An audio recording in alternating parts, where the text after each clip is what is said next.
So this year's event, of course, sounds incredibly awesome, and we're going to bring up a couple more guests so we can get underway with our Q&A, because we know all of you have some burning questions that you want to ask. So allow me to introduce another key member of the Universal Entertainment team who has worked to bring this incredible event to life. Ladies and gentlemen, please help me in welcoming show director Charles Gray.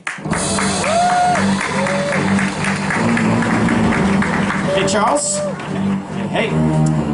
And now we are very happy to welcome our special guest for the evening, Greg Nicotero, executive producer and special effects makeup supervisor for AMC's The Walking Dead.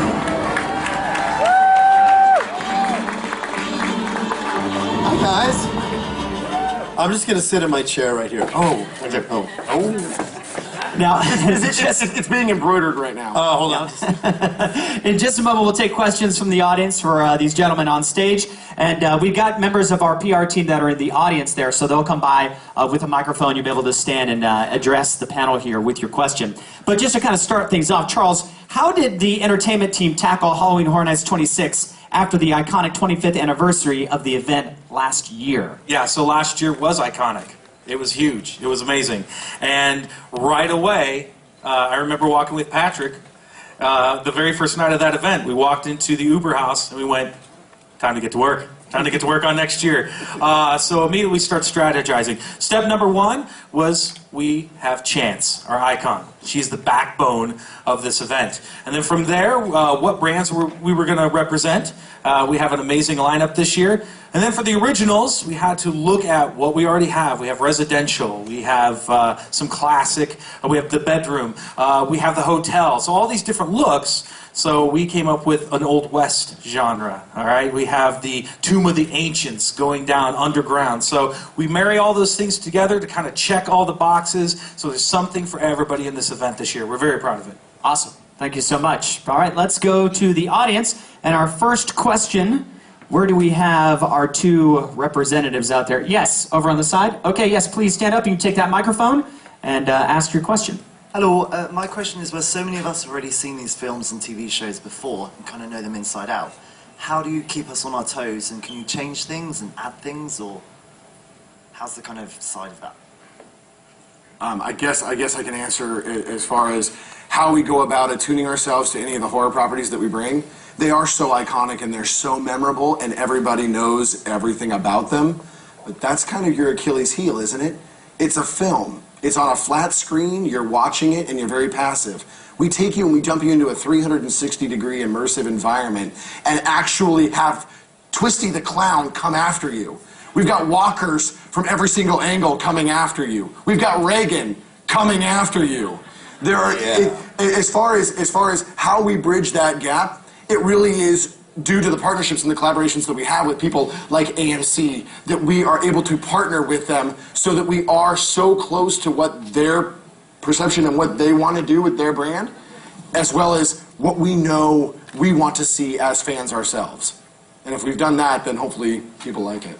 You know, I think that's a great question, because you know what? I grew up loving horror, loving all of these. I'm excited about The Exorcist maze. I haven't been through it yet, so I'm very, very excited about it. But there is something immersive about it. It's one thing to see it on the screen, but, you know, being a fan, I've gone to Martha's Vineyard to see where they shot Jaws, and I've stood at the bottom of the steps in Georgetown where Father Marin, I almost said Father Karras. It's Karras. It is Karras. It is Karras. You got it. I'm not as big of a nerd as I thought I was. But there's something about this genre that solicits that kind of connection. You know, the reason people go to conventions and the reason that people watch these shows over and over again and go to see these movies and want to emulate them is because they want to feel somehow connected to this material. And what I love about Universal, and that I've always been excited about, is these guys create the opportunity for you to experience it right in front of you. It's not watching it on television, it's right in front of you. And I thought I had the greatest job in the world. I have a pretty great job. These guys get to do it all year long. I have a 4-month hiatus on The Walking Dead, and I go off and do other shit. They get to do it all year long. I'm kind of jealous. So I would say really give it up to these guys, because today is Christmas Day for them. They're opening up Halloween Horror Nights, and an amazing, amazing team. Great question and great answers. Thank you so much. Do we have another question in the audience? Someone close with a microphone over on this side, maybe, if she's coming around to you. Right down there on the aisleway. Yeah, Right. just tell us what your name is and ask away. Hi, my name is Andrew. Questions for Greg. Over the last 30 plus years, your film career has included Jason, Freddy Krueger, Evil Dead, Quentin Tarantino films, and The Walking Dead. In all those years, is there a favorite sort of accomplishment, something, that favorite makeup design that you have done? What is that? Well, that's a great question. Thank you very much. There are a lot of sort of highlights in the 30 years that I've been doing this. The fact that we were talking about From Dusk Till Dawn the other day, and that was 1995. I keep forgetting that. It feels like it was yesterday for me. You wake up, you do makeup on a bunch of really beautiful naked women from 6 a.m. until 10 o'clock at night. It's kind of was my job for several months. But I've had the greatest film school in the world. I've been on set with Quentin Tarantino and Inglourious Bastards and Pulp Fiction. I was there when Travolta stabbed Uma Thurman in the chest. So for me, I feel like I've been fortunate enough to be sort of a fly on the wall on these amazing cinematic moments that have happened over the last 30 years. But movies like Sin City, which was really just sort of Robert Rodriguez, who had never done visual effects, redefined how we would shoot visual effects, and went from Dusk Till Dawn, where he didn't love how the process worked, to tailoring it to his style of filmmaking. So for me, there's a lot of amazing moments that I've had. I think Dusk Till Dawn, and I think Sin City. But again, the makeup effects team from The Walking Dead is backstage drinking all the beer, and every year we come down, and I want them to feel a little bit of the appreciation for what they do. You have these makeup artists that show up at 4 in the morning. They meet the actors, and they're there all day. They watch them transform, whether it's Eddie Murphy or whether it's Benicio del Toro or Mickey Rourke. We get to transform these people and turn them into characters, and we watch them change. And at the end of the day, the makeup comes off and they become someone else. So for us, it's a really fascinating process to watch these people metamorphose. And I've had amazing relationships with these actors because they have to trust us. So the makeup effects team that obviously that are responsible for all these amazing mazes and things, it's a great experience. So I think every single time we get into it, we have a new character. We did Suicide Squad, and Twin Peaks. We did some stuff coming up on that show, and so it's really fun because every day there's a different challenge. Very cool. Thank you so much. Yes, we have another question over on this side. Seth, do you have a question? I was going to ask, why don't you invite the makeup team out here to... That's what you have actors for, to remind you how much you suck. Actually, hey guys, if you're not, why don't you come out and wave? If you're back there. Jake, Kevin, Karen. Come on, Seth just put you on the spot. Yeah, you have to walk in the light. You gotta walk in the light now. See, now I'm being the director. Kevin's the only one that came out. He's like, oh fuck, I gotta come out. Yeah. Sorry, am I allowed to say fuck? Shit, sorry. Anyway, by the way, the Walking Dead banner that you see for Halloween Horror Nights, Kevin did the makeup on the that's Jake Carter, Karen Jackson. And by the way, the walker that's in the opening credits that's walking through the field like Bigfoot, that's Jake. Let's give these three a big round of applause, ladies and gentlemen. Thank you so much. All right, yes, we've got another question. Yes, sir, go ahead. This is for TJ, actually. As you're this is the first VR maze that Halloween Horror Nights has done, I'm wondering what was different about the process of developing this, and more importantly, are we going to get to experience that tonight? Tonight, no. Sorry about that. We have planned opening for this on the 29th, but our process as we started is this event has grown over its 26 years, and we didn't want to lose what really is the energy of this experience, which is you do it as a group.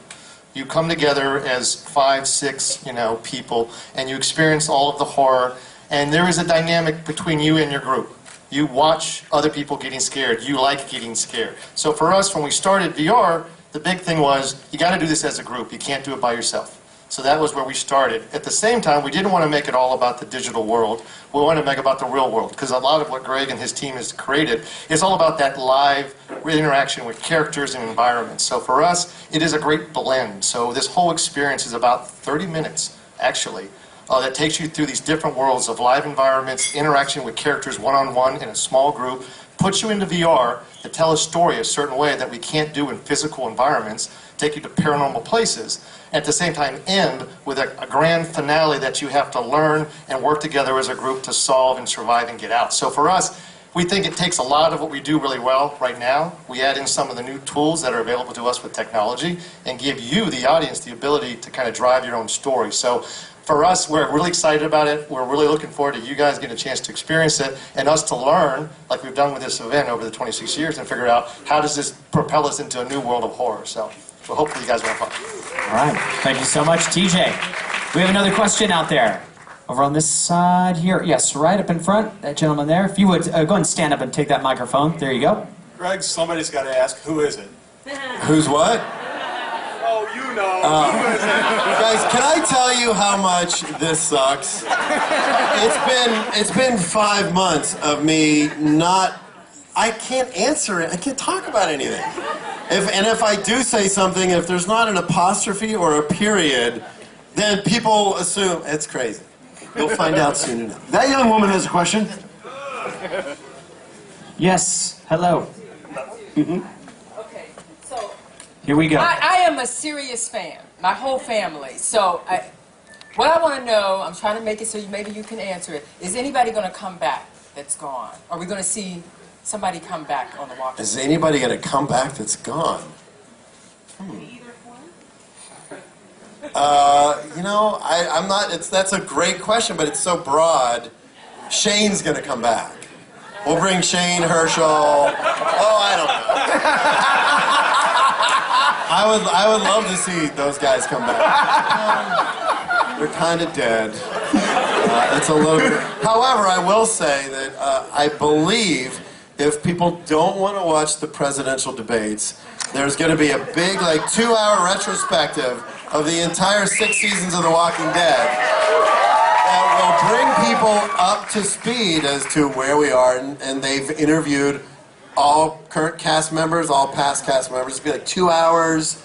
I just did my interview last week, and weirdly, I remember, like, yeah, season 2, episode 11, Dale. I couldn't believe I remembered all of it. But it's weird because you look at them, everyone's face are so young and like innocent. We've destroyed all of them. All the lines and all their faces is my fault, basically. So, Greg, as you know, there's several seasons that are represented in the Walking Dead house. Yes. Of those, what are some of your favorite scenes that you've seen in there, as far as scenes are concerned? It was fun. I went through the maze with the actors, and you know, Lauren was literally hiding behind me. And I was like, okay, there's going to be a walker on the right. And then there was a walker, and there's going to be a walker on the left. I had to sort of talk her through. She's like, you know, I don't like scary stuff. I love that her and Alana, they're all hiding behind me. But there's some great moments. You know, the bicycle girl, well walker. I love the fact that that we get the greatest hits of The Walking Dead, and you get to experience something new. It's not the same thing every season. And every year in the mazes, I like the tunnel scene with Aaron and Maggie. There's it's just fun, and it's exciting, and it's scary, and we have so much to call from. Right. That you know, we could keep doing this for another 26 years. See, I totally just got your guys' budget extended for 26 years, by the way. And you're welcome. We have time for a couple more questions. Yes, in the back. Hi there, my name is Renato Marafo. My question is for Greg. I'm a big fan. I want to know which one is your favorite season of The Walking Dead, and how does it feel to recreate this experience for regular people to walk among zombies? Hello, by the way. You know, every season's different. And I think what I can say about season 7 is it's exciting for us. You know, when we shot the finale last year, as heavy and intense as it was, I remember Andy and I standing on set and going, guess what's next year we're opening the world. We're gonna get a chance to meet Ezekiel. We're gonna see the kingdom. We're really spreading our wings creatively, and that was the thing that we're most excited about season 7. you're gonna get Hilltop, and you're gonna get the Kingdom, and you're gonna meet all these great characters. So for me, every single season of The Walking Dead is a little different because you get a little flavor. You know, I think season 4 for me, because I feel like that's really where the show kind of took off into the stratosphere. I was really excited about that season. I think in terms of having the opportunity to recreate those experiences for fans, I'm a fan. I mean, I literally, if I wasn't here on this stage, I would be out going through the mazes. I'll probably see you guys tonight running around the mazes because I love it. I mean, it's what inspires me. It's what keeps me going. I mean, I've been doing this for 30 years, and The Walking Dead's been on for 7 seasons, and we kill ourselves every week to make sure the show feels fresh. It has to feel fresh for us. I mean, a lot of times they always say, oh yeah, 4 seasons in the show, you know, TV shows kind of start to wander a little bit. You know, we are so dedicated to that not happening that I literally have no stomach or colon because it's all been rotted away from stress. Because there's so much pressure on us to keep the show fresh, and just want it to be on the air again so then we can talk about stuff. So soon enough, but again, you know, to this creative, amazing team, you know, it's a joy to collaborate with like-minded people that really just love what they do. Awesome. Thank you so much. We have time for one more question. Where are we going to go to?